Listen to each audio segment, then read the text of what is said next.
জাতীয় শিক্ষানীতি অনুযায়ী পশ্চিমবঙ্গের সমস্ত বিশ্ববিদ্যালয়গুলিতে যে নতুন সিলেবাস প্রবর্তিত হয়েছে সমস্ত কলেজগুলিতে, সেখানে ভিএসসি বা ভ্যালু অ্যাডেড কোর্স বলে যে তোমাদের প্রথম পেপারটি রয়েছে ফার্স্ট সেমিস্টারের জন্য, সেখানের আজকে আমাদের চ্যানেলে ষষ্ঠ ক্লাস। নমস্কার বন্ধুরা, বেঙ্গলি স্টাডি উইথ জিৎ চ্যানেলে তোমাদের সকলকেই স্বাগত জানাই। ভিডিওটা শুরু করার আগে একটা অনুরোধ, ভিডিওটা ভালো লেগে থাকলে অবশ্যই ভিডিওটিকে একটি লাইক করে বন্ধুদের সঙ্গে শেয়ার করতে ভুলবে না। চ্যানেলে যদি নতুন হয়ে থাকো তাহলে অবশ্যই চ্যানেলটিকে সাবস্ক্রাইব করে পাশে থাকা বেল আইকনটি প্রেস করে চ্যানেলের সঙ্গে থাকবে। আজকে যে বিষয়গুলি নিয়ে আলোচনা করব সেগুলি তোমরা শর্ট কোশ্চেন অথবা বড় প্রশ্ন হিসেবে দুটোই বলতে পারো।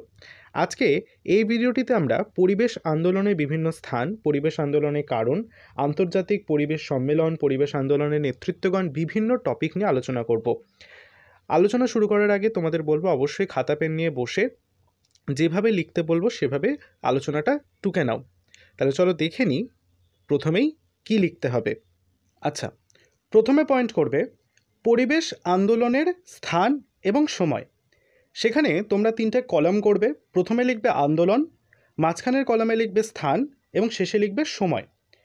প্রথমেই বলবো আন্দোলনের ঘরে লিখবে বিশনয়ী আন্দোলন, স্থানে লিখবে রাজস্থান এবং সময় লিখবে 1731 খ্রিস্টাব্দ। পরবর্তীতে গ্রিন পিস আন্দোলন, নেদারল্যান্ডসের অ্যামস্টারড্যাম, 1971 সাল। চিপকো আন্দোলন, উত্তরপ্রদেশের গাড়োয়াল জেলার মণ্ডল গ্রাম, 1973 সাল। পরবর্তীতে সাইলেন্ট ভ্যালি আন্দোলন, কেরলের পালঘাট জেলা, 1978 সাল।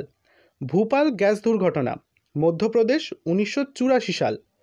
পরবর্তীতে গঙ্গা অ্যাকশন প্ল্যান, কলকাতা বিশ্ববিদ্যালয় থেকে, 1985 সালে। চেরনোবিল দুর্ঘটনা, ইউক্রেনের চেরনোবিল, 1986 সাল। পরবর্তীতে গ্রিন বেঞ্চ গঠন, স্থান হচ্ছে সুপ্রিম কোর্ট ও হাইকোর্ট, 1986 সাল। এবং নর্মদা বাঁচাও আন্দোলন, গুজরাট ও মধ্যপ্রদেশ, 1989 সাল। পরবর্তীতে পয়েন্ট করে লিখবে অন্য পয়েন্ট, পরিবেশ আন্দোলন ও তার কারণ। প্রথমেই বলেছিলাম আবার একটা টেবিল করবে বা কলাম করবে, একদিকে লিখবে আন্দোলন এবং একদিকে লিখবে কারণ, বা পরপরও লিখতে পারো। প্রথমে বলবো বিশনয়ী আন্দোলন, একটি প্রাসাদ দুর্গ বানানোর ইট তৈরির জন্য স্থানীয় গাছ কাটার বিরুদ্ধে 362 জনের মাথা কাটার স্মৃতিতে 362টি গাছ লাগানো হয়। এটা হচ্ছে বিশনয়ী আন্দোলনের কারণ। নেক্সট গ্রিন পিস আন্দোলনের কারণ, এটি একটি পরিবেশ সংরক্ষণের জন্য এর 4টি লক্ষ্য ছিল। পরবর্তীতে চিপকো আন্দোলন, এলাহাবাদের খেলার সরঞ্জাম তৈরির একটি সংস্থার গাছ কাটার বিরুদ্ধে হিন্দি চিপকো অর্থাৎ চিপক যাও, জড়িয়ে ধরো বা চেপে ধরা, কাকে গাছকে জড়িয়ে ধরা। সাইলেন্ট ভ্যালি আন্দোলন, ক্রান্তীয় বৃষ্টি অরণ্যে ঢাকা সাইলেন্ট ভ্যালিতে জলবিদ্যুৎ উৎপাদনের জন্য কুন্তি নদীতে বাঁধ নির্মাণের বিরুদ্ধে এই আন্দোলন করা হয়েছিল। ভূপাল গ্যাস দুর্ঘটনা, ইউনিয়ন কার্বাইড কোম্পানির কীটনাশক কারখানায় মিথাইল আইসোসায়ানেট গ্যাস ভর্তি ট্যাঙ্কে বিস্ফোরণ ঘটে। ফসজিন ব্যবহারের ফলে জলের সঙ্গে বিক্রিয়ায় CO2 এবং HCl এর প্রচুর তাপ উৎপন্ন হয়। গঙ্গা অ্যাকশন প্ল্যান, গঙ্গা দূষণ রোধ, স্লোগানটি হচ্ছে আবর্জনা, মলমূত্র, পশু স্নান, সাবান, মৃতদেহ বন্ধ করা, অর্থাৎ প স ম ইত্যাদি। চেরনোবিল দুর্ঘটনা, পারমাণবিক বিদ্যুৎ কেন্দ্রে বিস্ফোরণ। গ্রিন বেগ গঠন, পরিবেশ সম্পর্কিত মামলা নিষ্পত্তি করা, পরিবেশ দূষণ রোধকারী আইনগুলোকে ঠিকমতো রক্ষা করা এবং পরিবেশ বিনষ্টকারী ব্যক্তি ও সংস্থাগুলিকে শাস্তি দেওয়ার জন্য। উত্তর দক্ষিণ বিতর্ক, পৃথিবীর উন্নত মার্কিন যুক্তরাষ্ট্র, ফ্রান্স, জাপান, অস্ট্রেলিয়া ও উন্নয়নশীল বা উন্নয়নরত যে দেশগুলো যেমন আফ্রিকা, মধ্য দক্ষিণ আমেরিকা প্রভৃতি পরিবেশ সংক্রান্ত দায় দায়িত্ব নিয়ে বিতর্ক। এটি হচ্ছে উত্তর দক্ষিণ বিতর্ক। পরবর্তীতে পয়েন্ট করব আমরা পরিবেশ আন্দোলনের নেতৃত্বগণ বা কারা নেতৃত্ব দিয়েছিলেন এই আন্দোলনগুলিতে। প্রথমেই বিশনয়ী আন্দোলন, সেখানে নেতৃত্ব দিয়েছিলেন অমৃতাবাঈ, তার স্বামী ও 3 কন্যা। চিপকো আন্দোলনের নেতারা হচ্ছেন গান্ধীবাদী নেতা শ্রী সুন্দরলাল বহুগুণা, শ্রী চণ্ডীপ্রসাদ ভট্ট। আপিক্কো আন্দোলন, পান্ডুরা ও হেগড়ে। সাইলেন্ট ভ্যালি আন্দোলন, বামপন্থী স্বেচ্ছাসেবী বিজন সংস্থা, কেরালা শাস্ত্রীয় সাহিত্য পরিষদ, প্রধানমন্ত্রী ইন্দিরা গান্ধী প্রমুখরা। গঙ্গা অ্যাকশন প্ল্যান, কলকাতা বিশ্ববিদ্যালয়, প্রধানমন্ত্রী রাজীব গান্ধী সহ। নর্মদা বাঁচাও আন্দোলন, শ্রীমতী মেধা পাটেকর, লেখিকা শ্রীমতী অরুন্ধতী রায়, নর্মদা নদীর ওপর পরিকল্পিত সর্দার সরোবর প্রকল্পের বিরুদ্ধে এই আন্দোলন গড়ে উঠেছিল।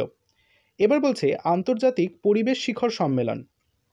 পয়েন্ট করবে পরিবেশ সম্মেলন, স্থান এবং সময়। প্রথম আন্তর্জাতিক পরিবেশ শিখর সম্মেলন হয়েছিল সুইডেনের স্টকহোমে 1972 সালে। দ্বিতীয় আন্তর্জাতিক পরিবেশ শিখর সম্মেলন হয়েছিল কানাডার মন্ট্রিলে 1982 সালে। তৃতীয় আন্তর্জাতিক পরিবেশ শিখর সম্মেলন হয়েছিল ব্রাজিলের রিও ডি জেনেরোতে 1992 সালে। বসুন্ধরা সম্মেলন বা 21 দফা কর্মসূচি বা আর্থ সামিট 130টি দেশকে নিয়ে গড়ে উঠেছিল এই সময়। চতুর্থ আন্তর্জাতিক পরিবেশ শিখর সম্মেলন হয়েছিল দক্ষিণ আফ্রিকার জোহেন্সবার্গে 2002 সালে। মন্ট্রিল প্রোটোকল বা ওজোন স্তর রক্ষা এই আন্দোলনের যে পটভূমি বা এই শিখর সম্মেলন গড়ে উঠেছিল কানাডার মন্ট্রিলে। কুইটো প্রোটোকল, গ্রিনহাউস গ্যাস কমানো, এটি হয়েছিল জাপানের কুইটোতে 1997 সালে। পরবর্তীতে খুবই ইম্পর্টেন্ট একটা জিনিস, গ্রিনহাউস গ্যাসের উৎস, কোন কোন জায়গা থেকে গ্রিনহাউস গ্যাস নিষ্করণ হয়। প্রথমেই বলবো CO2 বা কার্বন ডাই অক্সাইড, জীবাশ্ম জ্বালানি যেমন কাঠ, কয়লা, খনিজ তেল, অবাধে দহন, যানবাহন ও শিল্প কারখানার ধোঁয়া, বৃক্ষচ্ছেদন, দাবানল, জীবজগতের শ্বসন প্রক্রিয়া প্রভৃতি জীবজগতের পচনের থেকে CO2 বা কার্বন ডাই অক্সাইড গ্যাস নির্গত হয়। নেক্সট, মিথেন গ্যাস, ধান চাষ, পচা জৈব আবর্জনা, গবাদি পশুর গোবর, প্রাকৃতিক গ্যাস প্রভৃতি থেকে মিথেন গ্যাস নিষ্কৃত হয়। নেক্সট, CFC বা ক্লোরোফ্লুরোকার্বন, এটি কোথা থেকে নির্গত হয়? ফ্রিজ, পারফিউম, ডিওডোরেন্ট এবং এসি, রং শিল্প, ইলেকট্রনিক শিল্প, ফোম, কৃত্রিম ফোম, প্লাস্টিকজাত স্পেকান প্রভৃতি। জলীয় বাষ্প, জলাশয় থেকে বাষ্পীভূত জল ও উদ্ভিদের বাষ্পমোচনের প্রক্রিয়া থেকে। নাইট্রোজেন অক্সাইড, যানবাহন ও শিল্প কারখানার ধোঁয়া, বৃক্ষচ্ছেদন, নাইট্রোজেন সার প্রভৃতি থেকে। সালফার ডাই অক্সাইড, শিল্প কারখানা, তাপবিদ্যুৎ ও বিমান থেকে। কার্বন মনোক্সাইড, অগ্নুৎপাত ও দাবানল থেকে। হাইড্রোজেন সালফাইড, অগ্নুৎপাত ও মৃত উদ্ভিদের দেহনিঃসৃত জৈব ও অজৈব পদার্থের পচন থেকে এই গ্যাস নিষ্কৃত হয়। পরবর্তীতে শেষ যে পয়েন্টটা নিয়ে আজকে আলোচনা করব সেটা হচ্ছে বিভিন্ন রোগের কারণ এবং কি হতে পারে তার থেকে। প্রথমে এই একটা দিকে আমরা পয়েন্ট করব রোগ এবং পরবর্তীতে লিখব রোগের কারণ, অর্থাৎ কি কোন ঘটনা থেকে কি কি রোগ হতে পারে। প্রথমে বায়ু দূষণ।